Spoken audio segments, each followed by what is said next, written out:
Estamos aquí en el taller sobre protección de datos personales en el escenario de COVID-19, específicamente respecto de las temáticas de los riesgos del perfilamiento algorítmico y la ética de datos que se debe seguir en materia de procesamiento de datos que nos arroja esta pandemia y las disyuntivas en materia de apps y de las técnicas de procesamiento utilizadas en este contexto.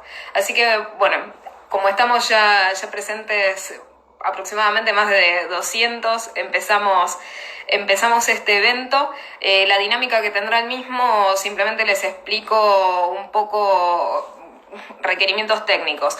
Esto naturalmente va a tener una duración de, primero, un espacio de 1 hora en la cual voy a exponer y luego voy a volver porque Instagram suspende la transmisión luego de transcurrida 1 hora y luego vuelvo a entrar en vivo, con lo cual les solicito que quienes se encuentren presentes no se vayan y sigan mirando el vivo que se realiza a continuación para efectuar sus preguntas en ese espacio.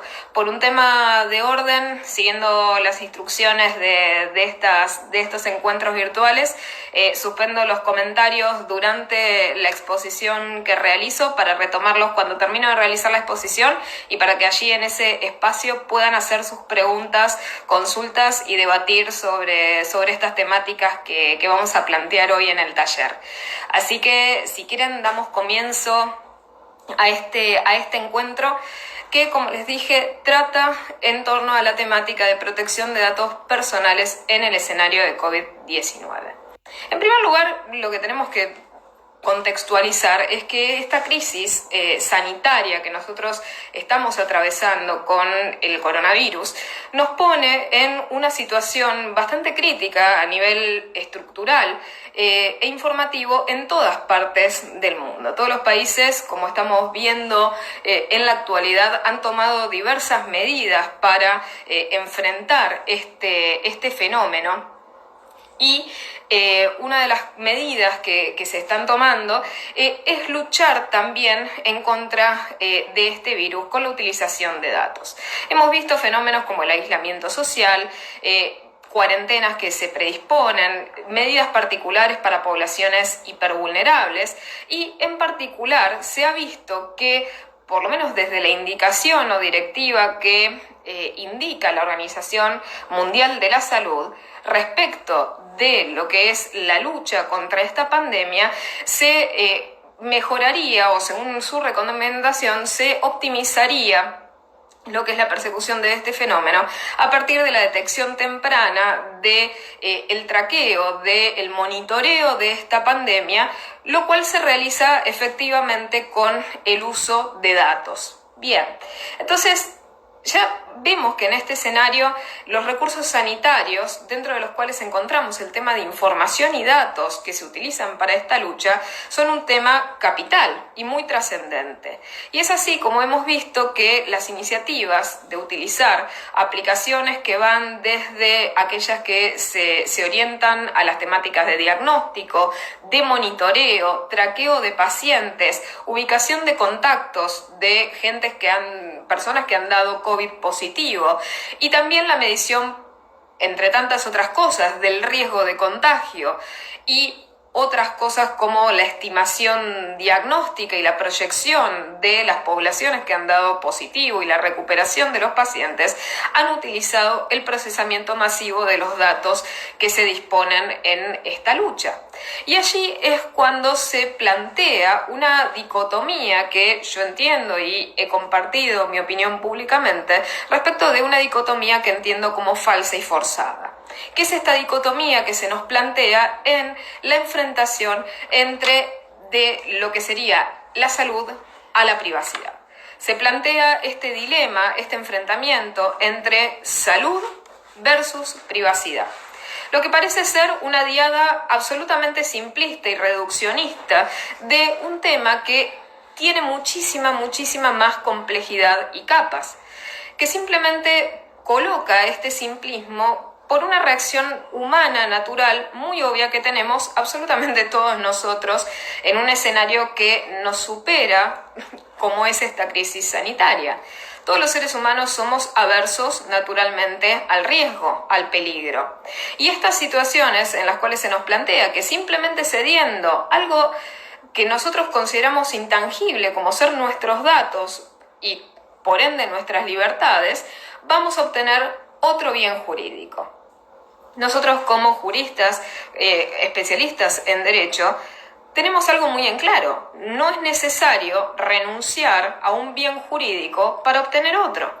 Jamás los derechos humanos fueron planteados como disyuntivas o como cancelaciones recíprocas. Muy por el contrario, los derechos humanos, tales como la protección de datos personales en la era digital, en la era moderna de datos que nosotros atravesamos, es un derecho humano que fue progresivamente adquirido a través de la lucha de muchos años, y uno podría decir hasta siglos. La evolución desde el concepto de la intimidad, cómo se fue desenvolviendo este concepto a lo que hoy día constituye el concepto de privacidad, y cómo esto fue superándose en el reconocimiento de otros derechos humanos fundamentales para la era digital, como es el de autodeterminación informativa.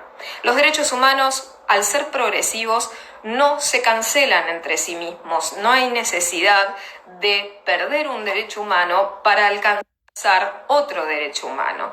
Muy por el contrario, son como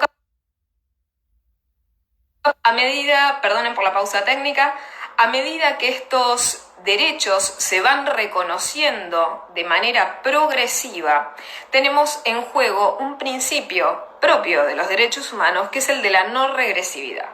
Los derechos humanos avanzan y se agregan, no sirven para restarse y para retroceder.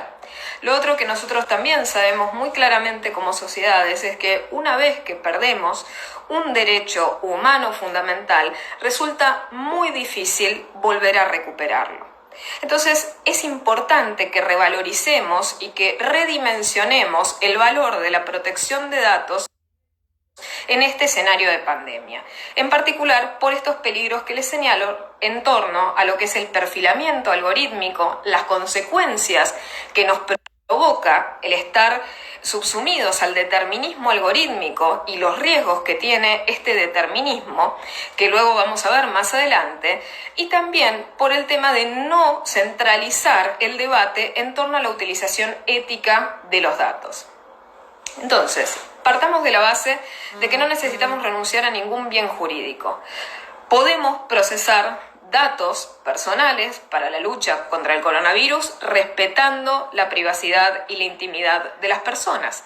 Nuestros ordenamientos jurídicos, no solamente a nivel local, sino a nivel internacional, ya receptan los principios de tratamiento que sirven para el procesamiento de datos personales, que contribuyen al respeto de los derechos humanos subyacentes en la protección de datos personales, aún en estas situaciones de excepción, como ser una situación de cuidado de la salud pública, como también han habido otros ejemplos a lo largo de la historia que hemos tenido, entre tantos otros, situaciones, por ejemplo, de defensa nacional, en las cuales también se han tenido que procesar datos personales en situaciones excepcionales de mayor riesgo para nuestros entornos sociales. Entonces, el dilema que yo caracterizo como artificial y forzado se origina en intereses subyacentes, desde tanto el plano de lo público como desde el plano de lo privado. En el plano de lo público podemos nombrar que en la posprivacidad en la cual nosotros estamos inmersos en esta sociedad que cada vez exige más datos de nosotros, en una sociedad que uno caracterizaría y denominaría como dataísta, los datos personales son un influjo que terminan definiéndonos. Como siempre digo este latiguillo, la identidad digital conoce más de nosotros que lo que nosotros conocemos sobre nosotros mismos. Y es allí cuando estas sociedades dataístas, deterministas por nuestros datos, hacen del perfilamiento su práctica favorita. Las sociedades de control y de hipervigilancia preceden al COVID-19. No son algo nuevo que recién surgen ahora, sino que encuentran en esta pandemia una grandísima excusa para hacerse camino en aquellas sociedades donde, naturalmente por sus límites constitucionales, dichas prácticas no habían permeado. Hace muy poco uno miraba ejemplos internacionales como la vigilancia masiva y sistemática sobre la ciudadanía que efectuaban países como China y cómo esto fue reconvertido, ¿no?, con cierta utilidad social para la lucha contra el coronavirus. Y es ahí cuando las sociedades que no habían implementado estas prácticas comenzaron a preguntarse si estos esquemas de hipervigilancia y control eran útiles. Lo cierto es que se puede luchar contra este virus, se pueden procesar estos datos con los reparos que a continuación vamos a conversar, que ya se encuentran en los marcos protectorios en materia de datos personales, por lo que no necesitamos ni vulnerar las libertades individuales de la ciudadanía, como así tampoco la protección, la privacidad ni la intimidad de las personas, aún en estos contextos extremos. Y desde la otra faz, que sería la faz privada, las prácticas y cláusulas, que uno diría abusivas, en materia de procesamiento de datos también preceden al COVID-19.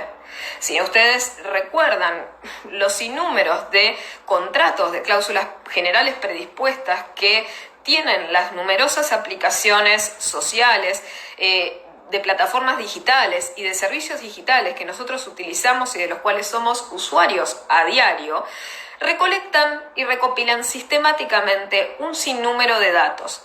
Datos que a veces nosotros en esas condiciones abusivas y a través de sus prácticas abusivas consentimos brindar, a veces sin darnos cuenta. Otros que también son recolectados aún sin nuestro consentimiento, debido a que esos consentimientos no siempre se actualizan dinámicamente y no siempre permiten que el titular del dato vuelva a reevaluar esto que nosotros llamamos autodeterminación informativa. Y antes de proseguir, aclaro qué es esa autodeterminación informativa. La autodeterminación informativa es el derecho que tiene el titular del dato de gobernar plenamente los datos que a él refieren. Esto significa que el titular del dato tiene que tener la capacidad de controlar quién accede a esos datos, cómo accede a los mismos, qué técnicas de tratamiento pueden aplicarse sobre los mismos y hasta dónde da esa autorización. Ese consentimiento se puede retirar siempre, se puede revocar siempre, en cualquier momento y sin expresión de causa. Asimismo, para que ese consentimiento sea válido, tiene que ser un consentimiento informado. Todas estas aplicaciones, desde el plano de lo privado, por lo general, no brindan una información ni tan cierta, acabada ni detallada, como así tampoco adecuada a las capacidades de comprensión de sus usuarios finales. Y es por esto que muchas veces los usuarios desconocen aquello que consienten. Como nosotros conocemos de las disciplinas hermanas protectorias a la protección de datos personales, como es el derecho del consumidor, sabemos que los consentimientos no informados son inválidos, son una práctica absolutamente abusiva y son nulos. Si no hay información, el consentimiento no es válido. Entonces, en estos contextos, estas aplicaciones ya tenían estos intereses preexistentes. Esa hipervigilancia que realizaban a partir de la recolección sistemática de datos y metadatos, que son los datos, de esos usuarios de las plataformas, de los titulares de los datos, no se suspende en estos tiempos de pandemia. Muy por el contrario, de la misma manera que los estados encuentran esa excusa magnífica, también las aplicaciones y el sector privado de la industria de procesamiento de datos también encuentra una magnífica oportunidad para adquirir el derecho de abstenerse de seguir las normas. Cosa que siempre desde la práctica se ha visto que se lucha, y también quienes realizan la protección de derechos de los usuarios y los consumidores y la protección de datos personales de los titulares, de manera activa luchamos activamente en los tribunales por los reclamos de los usuarios y de los consumidores, quienes se ven vulnerados por estas aplicaciones. Entonces, simplemente para distinguir las aplicaciones que estamos hablando, que son aplicaciones que se utilizan en el contexto de la lucha contra el COVID, provienen de diferentes fuentes y tienen diferentes objetivos. En líneas generales yo lo he dividido en 3 grupos de aplicaciones. Aquellas aplicaciones que son de utilización compulsoria, que son aquellas que el Estado obliga a sus ciudadanos a instalar, aplicaciones que se ocupan del traqueo, diagnóstico y otras tareas que el Estado define, que por lo general han seguido algunos fines que son compatibles con el procesamiento de datos, como son el principio de finalidad y calidad. Esas aplicaciones tienen algunas limitaciones temporales de procesamiento y se encargan de procesar los datos para estas determinadas finalidades y con el objeto que una vez concluida o mermada la causa de procesamiento, se procede a liberar a los usuarios de la instalación. Por lo tanto, el usuario puede autodeterminar desinstalar esa aplicación de sus dispositivos. Existen también otras aplicaciones de uso potestativo, que son aquellas que son disponibles libremente en el mercado de las apps, muchas de ellas gratuitas, en las cuales el usuario las descarga y sirven para temas como autodiagnóstico, con mensura del riesgo de contagio, ubicación o traqueo o mapeo de casos positivos de coronavirus. Y son aplicaciones de uso colaborativo, por lo general, en las cuales muchas veces se romantiza, como les decía, la idea de que el titular del dato se autodetermine y ceda el repositorio de sus datos para que estos procesamientos se lleven a cabo. Pero muchas veces con ese mismo énfasis con el cual se invita a los titulares de los datos a luchar contra el coronavirus a través de la cesión de su repositorio de datos, sucede que no existe un interés equiparable en informarse a ese mismo titular, informar a ese mismo usuario que sus datos son trabajados de determinada manera, que se aplican técnicas avanzadas y riesgosas de procesamiento, que muchas veces se recopilan datos excesivos que no son pertinentes a esas finalidades de tratamiento. No se comenta tampoco dónde están ubicados los servidores ni quiénes tienen acceso a los mismos, como así tampoco las condiciones de seguridad y de privacidad de la conservación de esos repositorios de datos. Y acá pasamos a un tema fundamental de la protección de datos personales. ¿Cuáles son los datos que se trabajan en esta lucha? Son datos que por ley nosotros denominamos datos de salud, que son datos sensibles. Nuestra ley 25326, que es la Ley de Protección de Datos Personales, regula de una manera muy análoga a todas las otras regulaciones de nuestro planeta varias categorías de datos, dentro de las cuales se encuentra la categoría más genérica, que son los datos personales, que es la información referida a personas determinadas o determinables, mientras que existen otras subcategorías de datos que por la capacidad de daño, por la gravosidad que tienen, merecen una mayor protección. Dentro de estas categorías, los datos sensibles son aquellos datos que revelan de manera directa o indirecta datos referidos a la etnia, a la salud, a la religión, a la orientación filosófica, moral, política, entre otras cosas. Son datos que tienen una elevada potencialidad discriminatoria.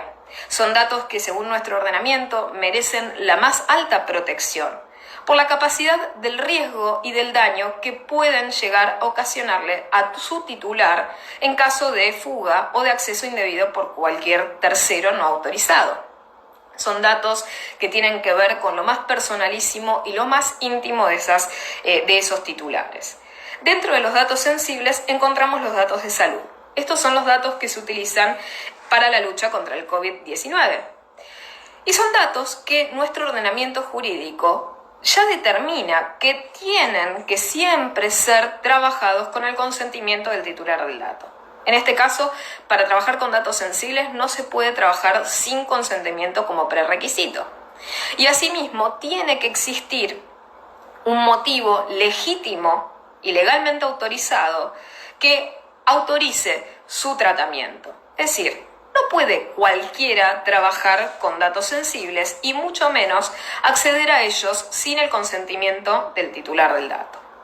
Los datos de salud dentro de esta tipología, asimismo, tienen un tema con la confidencialidad.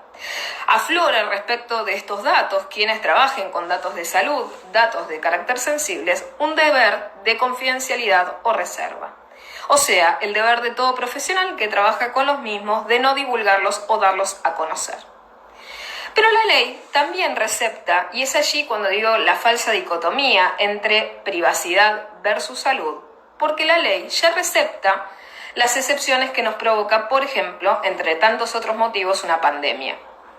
Es ahí cuando podemos ver cuáles son las excepciones al consentimiento, que también están enumeradas en nuestra Ley de Protección de Datos Personales. Nuestra Ley de Protección de Datos Personales establece que se puede prescindir del consentimiento si es que se está cumpliendo un deber legal o en virtud del ejercicio de un poder del Estado. Entonces, podemos prescindir en estas situaciones de ello.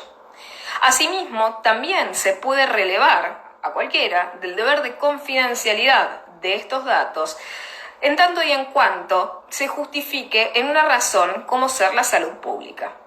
Esta pandemia es una de esas razones y es por ello que, aún así, las excepciones ya se encuentran contempladas. De todas maneras, cuando les digo esto, ustedes seguramente están pensando, bueno, pero si ya se prescinde del consentimiento, se prescinde de la confidencialidad, ¿qué podría ocurrir con esos datos? ¿Se los trabajaría irrestrictamente?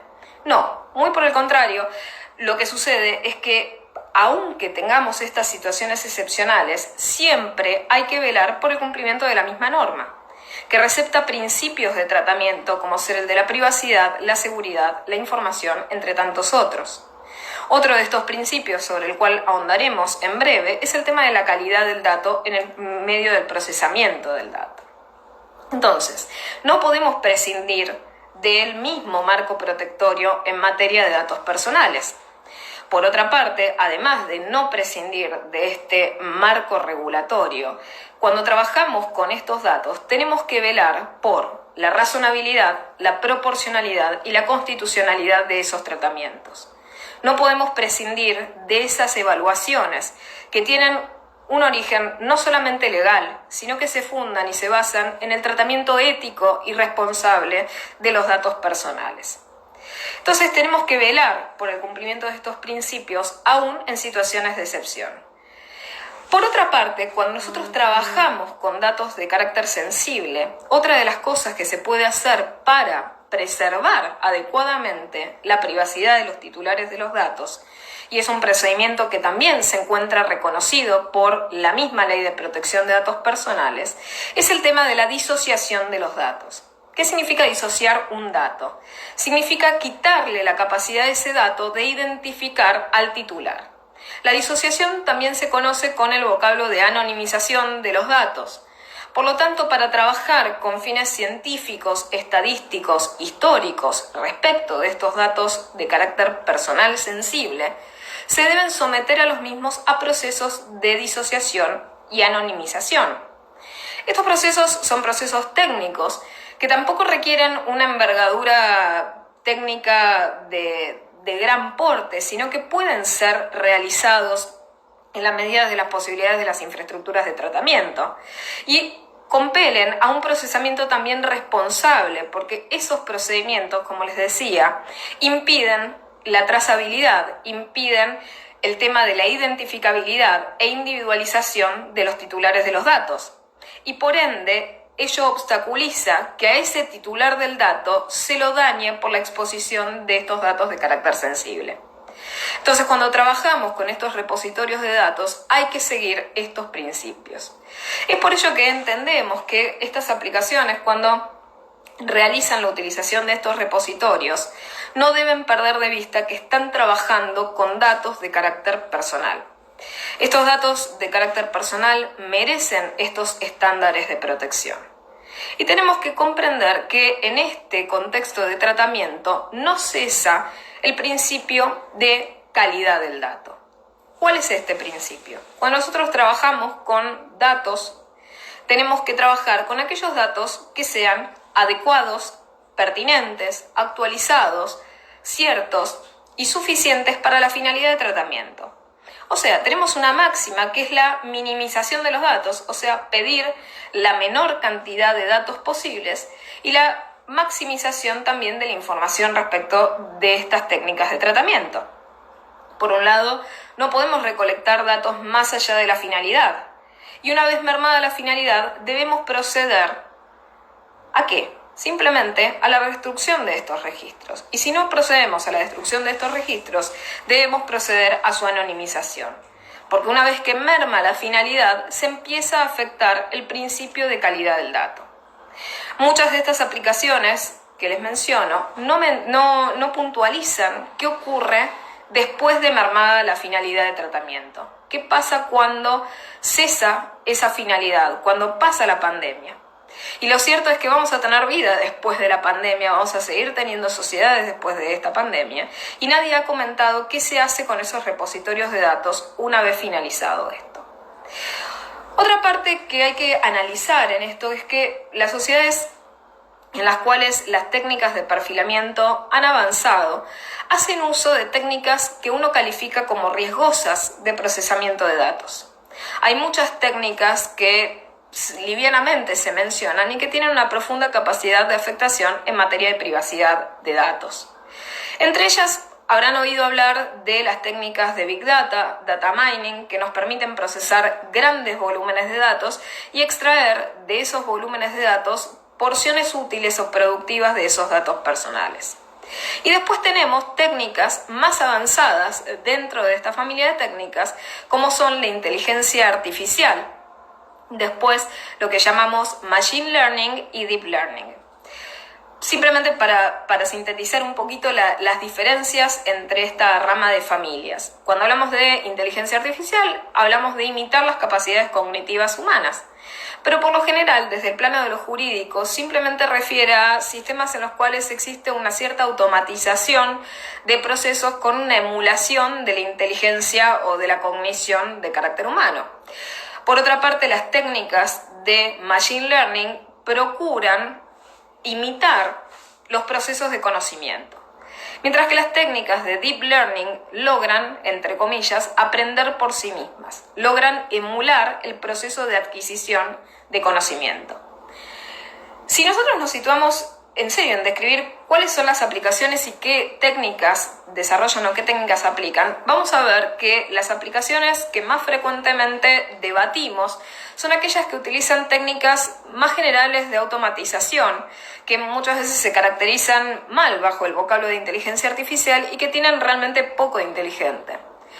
Hoy día tenemos lineamientos en función del tema de la ética de los datos, que debe constreñir la utilización responsable de estas técnicas riesgosas de procesamiento. ¿Y por qué digo esto? Cuando nosotros pensamos en el perfilamiento, ¿qué hay detrás del perfilamiento? ¿Qué procesamiento técnico se realiza? Y para ello se utilizan algoritmos.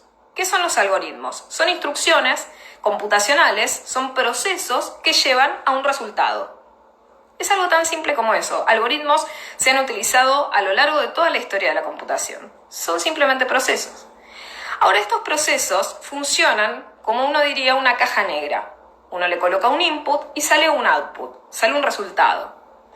Ese resultado, cuando el aplicativo no ha sido testeado durante todo su ciclo de vida, es decir, no se lo probó suficiente, no se lo auditó lo suficiente, puede tener alguna afectación ese resultado. Y esto es fundamental para que valoricemos su importancia en materia de la potencialidad dañosa que tiene sobre los derechos humanos de los individuos afectados por esos procesamientos. El algoritmo, ¿qué hace? Da un resultado, pero es diseñado, y uno cuando refiere al algoritmo piensa en algo estéril, piensa en algo científico, piensa en algo frío. El algoritmo tiene intereses subyacentes, tiene un creador, tiene intereses económicos que impulsan su desarrollo y obviamente tiene una finalidad de procesamiento determinado que el usuario desconoce, ¿sí? Entonces, cuando colocamos ese input, el output que sale puede ser sesgado. Eso significa que nosotros no sabemos, como no ha sido adecuadamente testeado, no ha sido adecuadamente probado, por lo menos no con la suficiencia de tiempo, porque en esta situación de pandemia, en esta situación de urgencia, estas aplicaciones no tienen ritmos de testeos naturales. ¿Qué sucede? Esos resultados pueden acarrear discriminación, pueden tener un sesgo subyacente que nosotros desconocemos y pueden también darnos una visión desviada de la realidad, porque como ese resultado está afectado a ese sesgo con un procedimiento no comprobable, ¿qué sucede? Podemos estar omitiendo de manera muy riesgosa una porción cierta de la realidad que no nos arrojan esos outputs. Y por lo tanto podemos tener también nosotros una visión sesgada a través de esos resultados equívocos. Entonces, todas estas medidas que se tomen en torno al procesamiento de los datos deben ser efectuadas con el máximo de los cuidados, porque hay derechos que se encuentran en jaque. derechos que pueden no ser recuperados y que pueden afectar muchísimo, muchísimo a los titulares de sus datos. Hoy día la ética de los datos está en el centro de la escena. No podemos tener ni admitir, por lo menos como operadores jurídicos, procesamientos de datos que no sean afines con estos principios éticos de procesamiento. Tenemos que pensar que uno de esos principios es el cumplimiento de la Ley de Protección de Datos Personales o en términos generales, de los principios de tratamiento, del respeto de los derechos de los titulares y de las obligaciones de quienes trabajan con los datos. Asimismo, tenemos que velar porque no exista discriminación y que haya verdadera transparencia informativa en estos tratamientos. Esto significa que nosotros comprendamos cómo funcionan, podamos ver el código. Uno de los temas fundamentales en esto es que la caja cerrada también muchas veces se realiza porque esos códigos son cerrados, son privativos y la gente no puede comprobar por sí misma ni acceder, ni siquiera pensar en poder leer cómo funciona esa operación de carácter técnico. Y es allí cuando también la ética de datos tiene que ver con la utilización responsable de estos datos. Datos que tienen la máxima capacidad de vulneración y de afectación de los titulares. Lo otro que también tenemos que entender es que a través de estas técnicas complejas de procesamiento que les mencionaba, la capacidad de procesamiento y de revelación de otros datos de carácter sensible también aflora. Cuando nosotros trabajamos con grandes volúmenes de datos, podemos inferir a través de datos que caracterizamos como personales, datos de carácter sensible. Entonces tenemos que tener mucho cuidado al respecto de esto. Para finalizar y abrir ahora al debate y a las preguntas que tengan, lo que dejo de reflexión final en torno a la ética de datos. Está en el centro de la escena. No puede existir un procesamiento de datos sin un uso ético y responsable de los mismos. Las limitantes de procesamiento y de tratamiento ya las tenemos en las regulaciones que disponemos. No debemos luchar ni por discutir, instalar cosas que van en contra de nuestras agendas constitucionales, como así tampoco tenemos que discutir para apartarnos de las regulaciones que ya tenemos. Lo que tenemos que hacer es trabajar en las medidas que sirvan para el uso responsable de estos datos y velar porque progresivamente se instruyan más respecto de técnicas de protección y de privacidad avanzada. Técnicas como las que le mencionaba de disociación, de anonimización de datos, son técnicas fundamentales para la utilización de datos de salud. Y es básico que esa anonimización sea genuinamente irreversible. Uno de los grandes errores ha sido, en los últimos tiempos, haber intentado conmensurar el tema de la definición de la disociación por los esfuerzos que se requieran para su reversibilidad. Y esto es absolutamente subjetivo, porque depende de la capacidad de procesamiento de quien quiera revertir esa anonimización.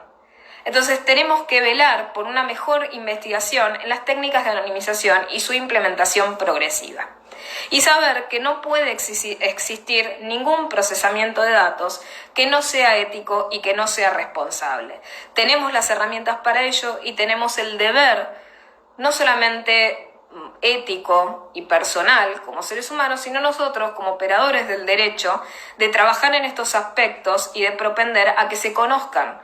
Porque los datos son algo intangible que nosotros no vemos como una amenaza directa y tal vez resulta mucho más simplista decir que prescindamos de aquello que resulta intangible y aquello que no vemos de manera directamente hostil con nosotros y que no identifiquemos como peligro. Estos entornos nos dan falsas sensaciones de seguridad a las cuales nosotros estamos acostumbrados y que promiscuamente nos pueden llevar a que brindemos más sin darnos cuenta de los peligros a los cuales nos estamos exponiendo. Así que les súper agradezco por su asistencia y ahora abro los comentarios y espero sus consultas y debates, ¿sí? Por el momento voy a ir respondiendo por partes. ¿Cómo responde la justicia ante esto? La realidad es que por el momento no han habido casos por la premura de estos procesamientos y por la falta de la generalización, por lo menos de las medidas en torno a estas aplicaciones. Sí han habido medidas respecto de la utilización de aplicaciones como fue la que surgió de la decisión administrativa de migraciones que instaba a la aplicación al menos durante 14 días de aquellos que debían que habían ingresado al país y para tener una aplicación de seguimiento. Al respecto no hubo acciones judiciales, por lo menos señalables, en este periodo breve. Lo que mencionaban recién con el tema de la apertura de los algoritmos, por el momento tampoco tenemos regulaciones que insten a la apertura y a la transparencia informativa de esto. Simplemente han habido recomendaciones a nivel internacional y estas recomendaciones obviamente se siguen si se tienen conocimiento de las mismas. Lamentablemente no hay un conocimiento generalizado en torno a estas disciplinas. La ética de datos es algo, entre comillas, incipiente y que no se está tomando la conciencia suficiente respecto de la misma. Hay mucho impulso en torno a la cesión de datos y mucho más fuerte que el impulso que se debería estar prestándole a la ética y el uso responsable de los datos.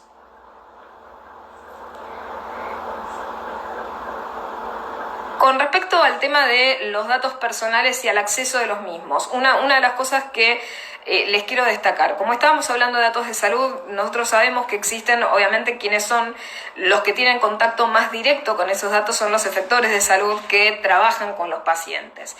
En virtud de esas relaciones médico-pacientes, el trabajo de datos, entre comillas, datos en crudo, sí se permite.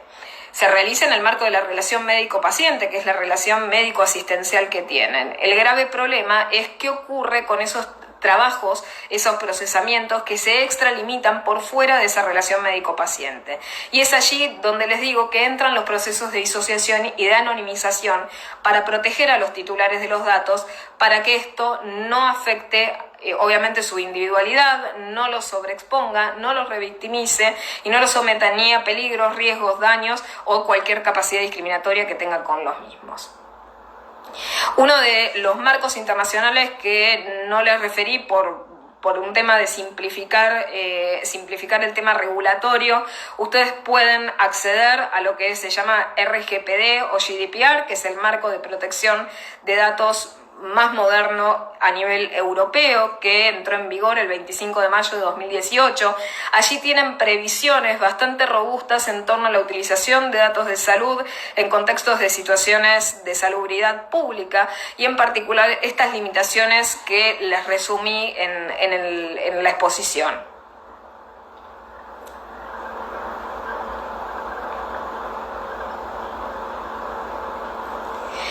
Respecto del deber de información, yo les había mencionado que la información tiene que ser cierta, clara, detallada, suficiente, y uno de los problemas es la adecuación informativa. Al respecto, yo he tenido una teoría que he desarrollado en materia de consumidor y también en materia de relación médico-paciente, que es otra disciplina, el derecho de salud, que también me apasiona. Al respecto de ello he desarrollado un concepto de lo que se llama información total. Por un punto, respecto a la ciencia de la información, nosotros desde la óptica del deber jurídico de información, muchas veces se cree que la información se cumple con el formalismo de informar, valga esa redundancia, y esto implica que esa persona que no tiene conocimientos técnicos, que es un profano, accede a una sobrecarga informativa atroz que no le permite distinguir o informarse acabadamente. Y lo que importa de la información es que sea comprensible por el destinatario. No me importa el cumplimiento formalista de esto. Y es allí cuando entra el concepto de consentimiento dinámico informado, porque si el consentimiento no es repensado junto con la información como un verdadero proceso interactivo con el receptor de la información, no podemos llegar a que éste comprenda acabadamente lo que se le está diciendo. Imagínense cómo se estira esto si nosotros ya lo veníamos estudiando desde el área médica, es decir, la complejidad de explicarle un diagnóstico a un paciente. Imagínense explicarle a un titular del dato que se realiza una técnica de machine learning respecto de su repositorio de datos y cuál es la capacidad de afectación sobre esto. Entonces, nosotros, ¿qué tenemos que hacer?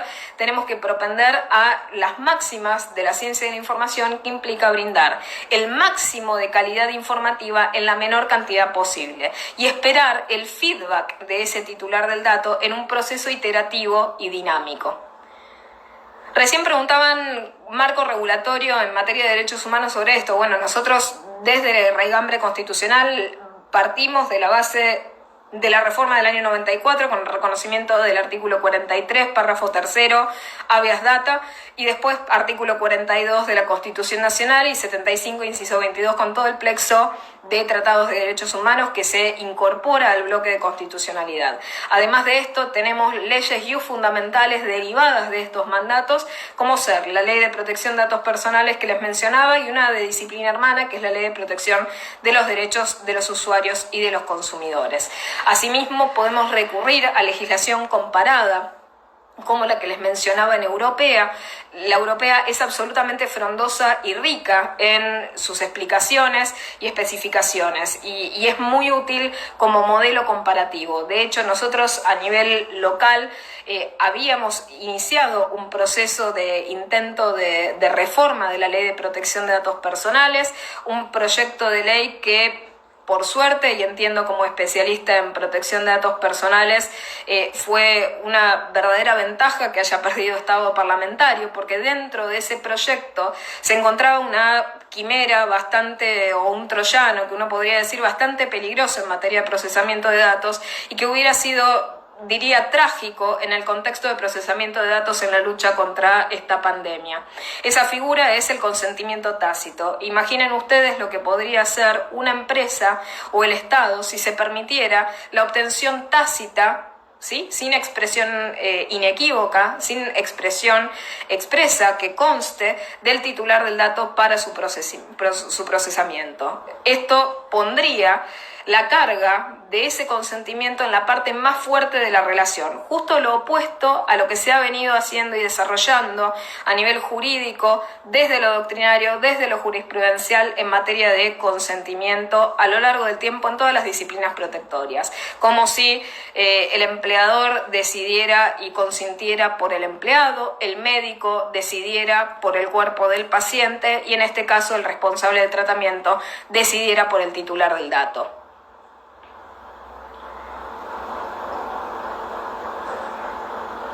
El marco regulatorio lo pueden encontrar y si quieren después se los coloco en los comentarios al banner.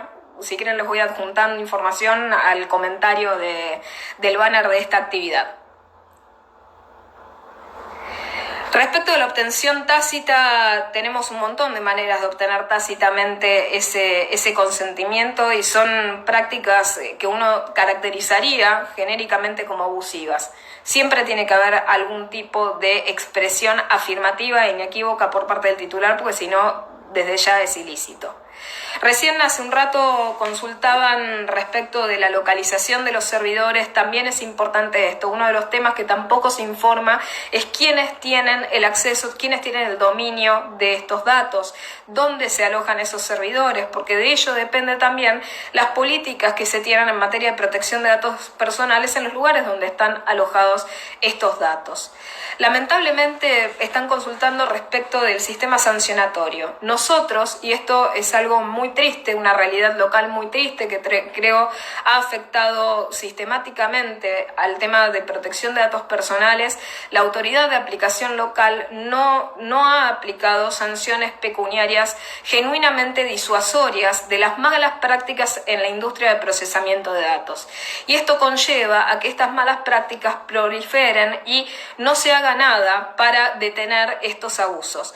Las sanciones son absolutamente nimias. Si se fijan, por ejemplo, en el último año, la sanción que se le colocó a Yahoo por una fuga de datos del orden de, creo, si no mal recuerdo, los 8 millones de usuarios, era de centavos de pesos por cada dato fugado. Eso era absolutamente indignante. Imagínense que desde la óptica del análisis económico del derecho sale muchísimo menos la infracción a la norma que el cumplimiento de la misma. Tener un plan adecuado, por ejemplo, entre otras cosas, de Data Loss Prevention y de Data Compliance en materia de procesamiento es mucho más costoso que tener una sanción, una multa, quién sabe cuándo se aplica. De hecho, uno de los eventos también en el último año, en el cual la autoridad de aplicación se enorgullecía de haber sancionado por primera vez a Veraz, como especialista en la materia, los casos de informes crediticios erróneos dieron casi origen a la doctrina nacional en materia de protección de datos personales, lo cual ya tiene décadas. Así que imagínense que si recién, hace nada, multamos a una de las entidades que originó esta doctrina a nivel local, resulta por lo menos poco alentador en este escenario que no existan sanciones pecuniarias disuasorias suficientes, un marco de sanciones adecuados a las realidades económicas del procesamiento de datos, porque los datos no tienen un valor solamente a nivel local, sino que tienen un valor en dólares, en mercado blanco y también mercado negro. Y esto hay que tenerlo en cuenta. Del mismo modo que las empresas saben cuánto vale cada uno de nuestros clics, uno debería tener la misma facilidad para cuantificar los daños que se producen con estos datos. Hay muchísimo material para conocer al respecto de esta temática. Yo he escrito personalmente un libro en materia de protección de datos personales que ha salido este año, de editorial Ad Hoc. Allí tienen bastantes reflexiones personales que he realizado en materia de protección de datos personales y puede resultarles muy útil. También he escrito, además de artículos de doctrina, otro libro también en materia de datos que se llama El derecho al anonimato, que versa alrededor de las reflexiones en el esquema de posprivacidad y sociedades de hipervigilancia y el reconocimiento del derecho humano al anonimato, que es un derecho que viene a revolucionar la privacidad de datos en un esquema donde la privacidad se ha probado como hiposuficiente frente a las técnicas de procesamiento que hoy en día tenemos. Sí existen, como ustedes mencionan, hay maneras de saber cuánto vale un link. En mercado negro circulan los valores, los montos de cuánto se paga por una clave de una cuenta bancaria, por una clave de una cuenta de usuario de correo electrónico, por una cuenta de un servicio web. Todo esto está cuantificado. Entonces, si sabemos esos valores, ¿por qué no colocamos sanciones pecuniarias afines para que se desalienten las fugas de datos, para que se desaliente el procesamiento apartado de los principios legales protectorios en la materia, y por qué no se disuade también con la aplicación de una figura del derecho del consumidor absolutamente útil y aplicable en esta materia? Porque en la capacidad subjetiva del titular del dato también está la capacidad de consumidor. Cuando nosotros hablamos de titulares de los datos, también usamos la palabra de usuarios, y son usuarios de bases de datos. Y si aplicamos el régimen de consumidor, ¿qué otra figura de indemnización podemos aplicar? Los daños punitivos, ¿sí? Multas civiles que tienen que ver con ese dolo casi eventual que tiene la empresa por tener un fuerte desmedro por los derechos humanos. Estas empresas, por su posición de mercado y por las técnicas de tratamiento que realizan, saben el daño que ocasionan. Respecto de las fake news, ustedes están comentando recién con el tema de fake news. Para dividir las aguas, las noticias falsas son, como lo dice su vocablo, una falsedad. Esto no colisiona con el tema de libertad de expresión, que ustedes bien saben tiene un régimen de responsabilidad ulterior. Por lo tanto, las fake news sí atentan y tienen un problema serio de responsabilidad, por lo cual las plataformas, si uno entiende de los esquemas de responsabilidad de los intermediarios de Internet, ahí podríamos entrar en el debate de qué tipo de esquema de responsabilidad podemos llegar a aplicar en caso de fake news. Al respecto, siempre han existido a nivel jurídico las tres posturas, tres que comparten el tema de remoción de contenidos, que son la de la responsabilidad objetiva, la de subjetiva y la tesis de la irresponsabilidad. Ustedes mencionan la aplicación de la ley 24240, para mí surge como algo automático. Son disciplinas hermanas y protectorias de un sujeto hipervulnerable. El titular del dato, además de ser titular del dato, es usuario de estas bases de datos, es usuario de las aplicaciones y de las plataformas digitales. Por lo tanto, debería aplicar tranquilamente esta protección y no existe ningún tipo de contradicción de aplicar esos dos regímenes tuitivos. Yo creo personalmente en la estructuración del derecho al anonimato en aquellas situaciones potestativas de procesamiento. Esto significa que el anonimato no está diseñado, y este es el motivo por el cual ha sido repelido sistemáticamente por aquellos que siguen la disciplina, por ejemplo, de la ciberseguridad, porque se piensa en el anonimato como una vía de impunidad. Muy por el contrario, el anonimato puede ser una vía de liberación en aquellas situaciones potestativas de procesamiento de datos. Ejemplo, no existe ningún derecho humano fundamental a obtener el máximo de lucro respecto del procesamiento de datos. ¿Qué significa esto? Cuando nosotros estamos procesando datos de carácter personal, en situaciones tales como las que procesan los datos para perfiles publicitarios, comerciales, como el marketing, no son actividades fundamentales, en materia de procesamiento de datos. Por lo tanto, el usuario, ¿qué podría hacer? Podría tranquilamente decidir en qué situaciones abstenerse de que la plataforma conserve sus datos personales y en qué situaciones él decide y consciente, libre e informadamente que sus datos se procesen. Si quieren, como están, solamente les aviso, faltan 5 minutos para que se corte automáticamente y vuelva a comenzar el vivo, con lo cual les aviso a quienes están presentes que no se desconecten porque va a continuar el debate después. Así que voy a seguir respondiendo preguntas después de que retome el vivo. Pero simplemente para avisarles que esto en algún momento, en unos minutos, se va a cortar en automático y va a volver a salir el vivo. Al respecto, recién había pasado de largo la consulta sobre el libro, no sé si lo escucharon bien. Yo escribí un libro en materia de protección de datos personales, de editorial Ad Hoc, y también el libro de Derecho al Anonimato de la misma editorial, 2020 y 2019, ambas ediciones. Después también hay artículos de doctrina que también les puedo pasar, y también luego debajo del flyer les voy a colocar mi correo de contacto para que puedan comunicarse conmigo. También tienen a disposición mi cuenta de Twitter, que es @JOYCFTW, y también la cuenta de Instagram, que es @dra.johannacf.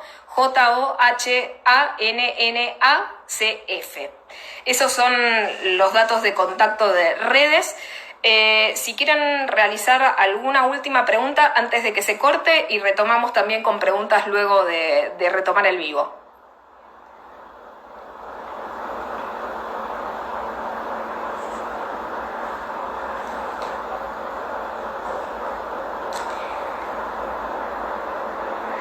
Sí, esas aplicaciones entiendo que, como la que menciona uno de los compañeros respecto de una aplicación que quieren aplicar en Tierra del Fuego, he escuchado ejemplos y me han realizado consultas de otras aplicaciones que se han intentado implementar en alguna de las provincias.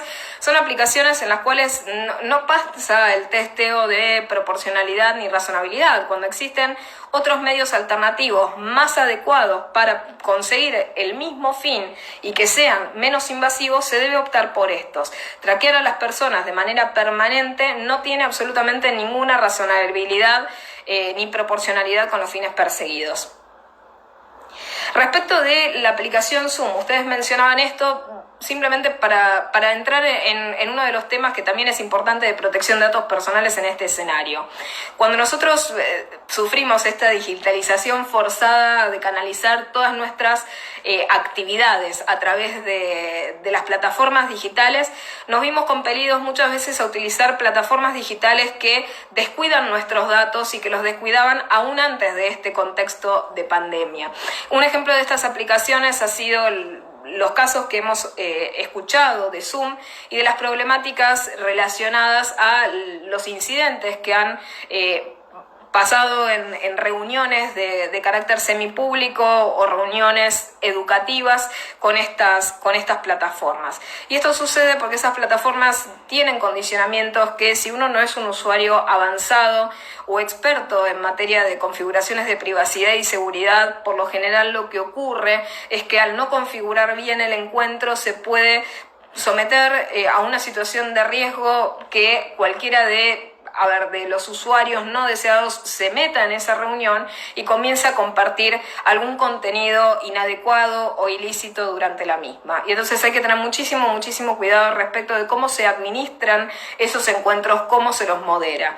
Una de las cosas fundamentales es utilizar password, pasar por privado los links de esos encuentros a las personas que uno conoce, no permitir el acceso de desconocidos a estos mismos, tampoco permitir que cualquiera se meta y comparta pantalla, administrar estos usos, y a su vez, si alguien ve o nota alguna situación sospechosa o incómoda, proceder en el momento para prevenir cualquier otra situación que pueda incomodar a todos los demás asistentes. Y si hay alguna situación de riesgo, lo que más se puede realizar de manera súper simple es bajar la reunión y volver a generarla y volver a invitar a quienes asistían a la misma para prevenir estas situaciones que han sucedido y que ustedes han escuchado y han sido de público y notorio conocimiento. Al respecto de las políticas de privacidad de las redes, hay que tener también muchísimo cuidado con estas políticas que muchas veces ignoramos y que hemos consentido por la necesidad de compeler a la utilización de estas aplicaciones. Es un tema que tiene que ver más con la necesidad de utilización, y esto uno, por más que practique disciplinas como la privacidad y la protección de datos personales, sucede que por la necesidad y la masividad de los usos tenemos que acceder a aplicaciones que tal vez no son del todo seguras o del todo privadas como las que realmente necesitamos e idealizamos. Y es por ello que tenemos que tener cuidado como usuarios avanzados en estas temáticas y poder configurar más acorde estas aplicaciones para nuestros usos. Otra de las cosas es tener cuidado sobre la disposición de la información en estos medios. Yo les voy avisando, probablemente dentro de poquito se esté cortando y vuelva a reiniciar la grabación, ¿sí?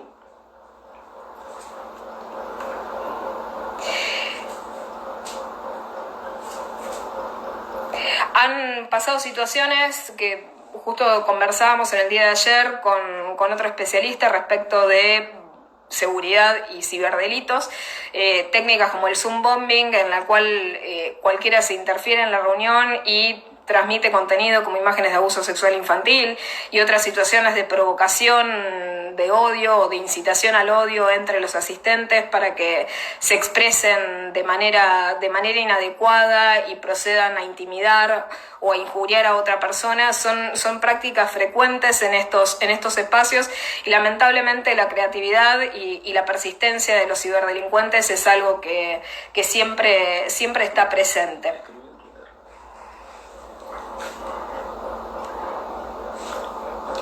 Allí les voy a pasar por los comentarios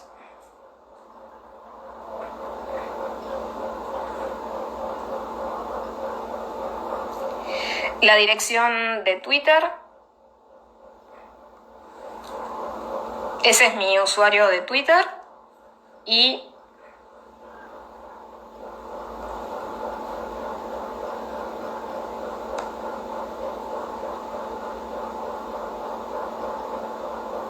ese es mi usuario de Instagram, ¿sí? Ahora voy a finalizar esta grabación. Allí tienen primero el de Twitter y después anoté el de Instagram. Voy a finalizar este vivo y voy a reconducir otro vivo, así que quédense y seguimos. Ahí retomamos, ¿me están escuchando?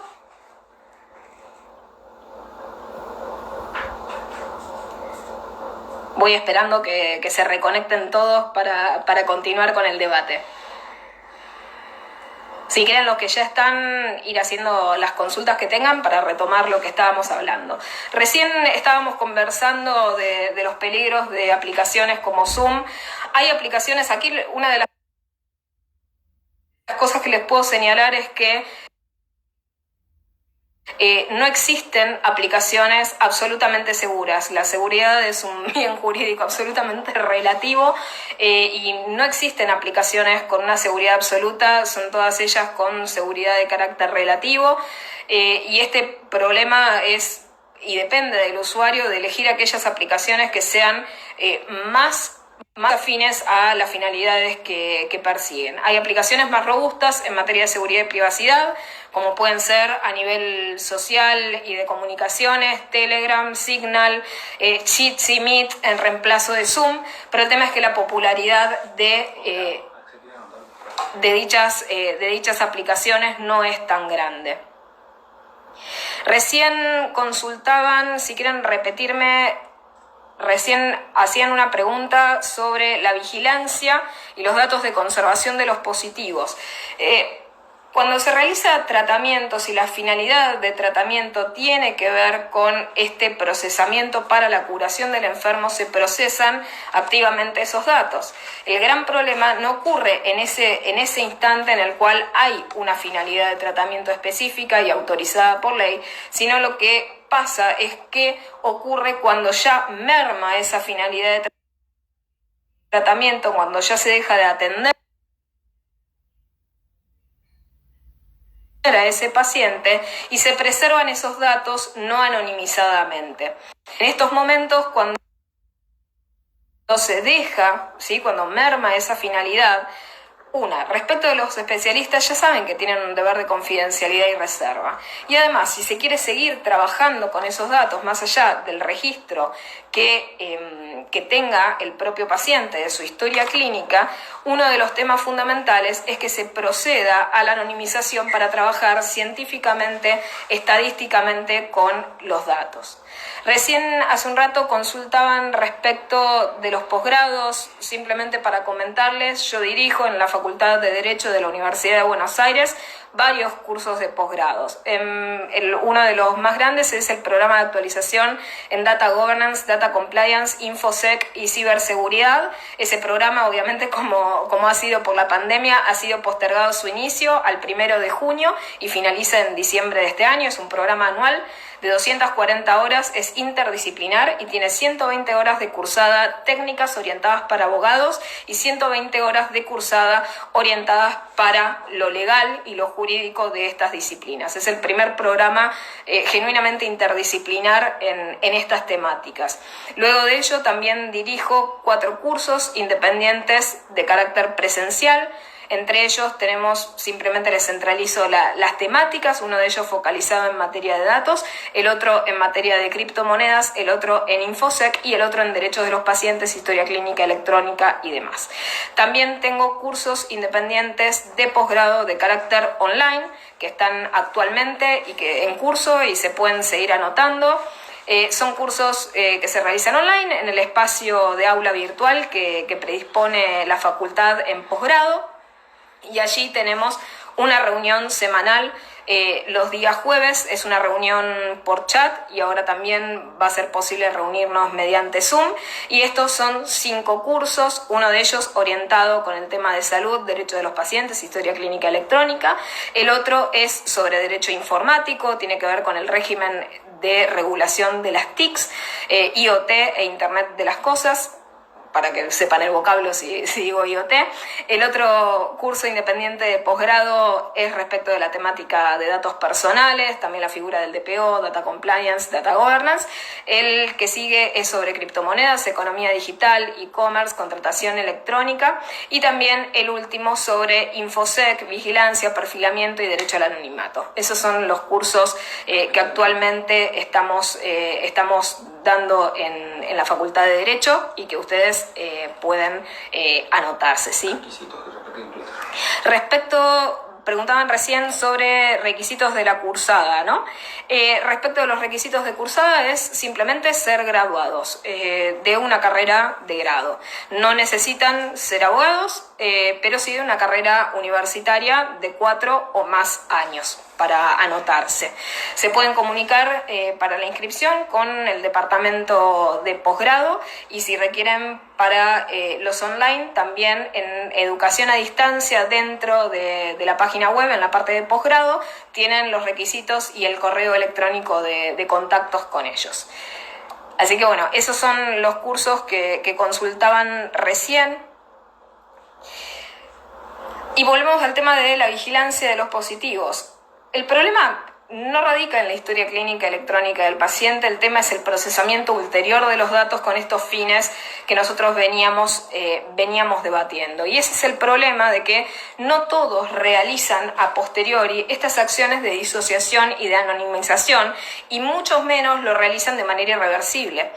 Porque si nosotros simplemente pensamos en la disociación, cómo quitarle la identificación a ese dato, ¿qué sucede? Bueno, tal vez la persona es identificable por otros por otras características secundarias o por otros registros que en conjunto permiten su identificación o individualización.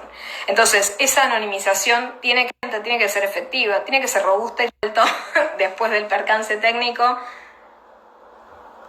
ahí vi que se había colgado mientras les estaba hablando. Espero un segundito que se terminen de reconectar todos los que estaban y sigo.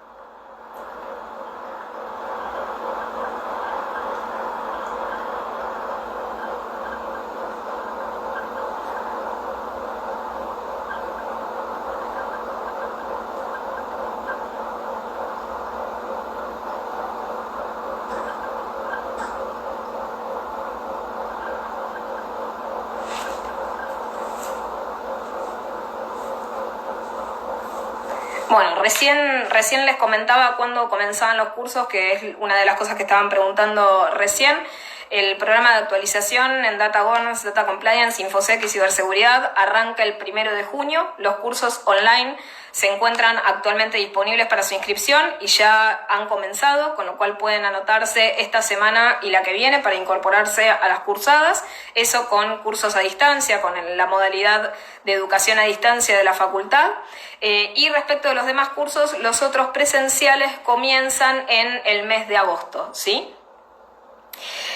Recién hacían una consulta respecto de la opinión del home office en tiempos de pandemia.